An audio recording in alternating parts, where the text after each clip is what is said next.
Andito po kami upang serve ang iyong. Inaresto ng Regional Anti-Cybercrime Unit 2 ang tatlong individual na may mga nakabinbing warrant of arrest kaugnay ng kasong online libel.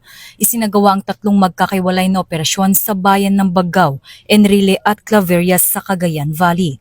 Ang tatlong suspect ay nahaharap sa kasong paglabag sa Section 4C4 o libel sa ilalim ng Republic Act No. 10175 o Cybercrime Prevention Act of 2012. Isinagawa ang operasyong ito bilang suporta sa direktiba ni Police General Jose Melencio C. Nartates Jr., Chief PNP, na tiyakin ang mahigpit na pagpapatupad ng mga batas laban sa cybercrime at ang agarang pagpaparusa sa mga lumalabag dito.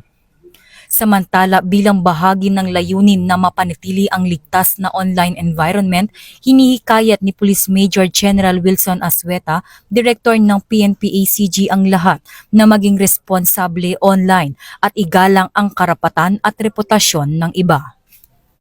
Mula dito sa Campo Crame, ako ang inyong PNN Correspondent Patrolwoman Mary Grace Arquizuela, nagbabalita para sa Police News Network, alagad ng batas, tagataguyod ng Balitang Pulis.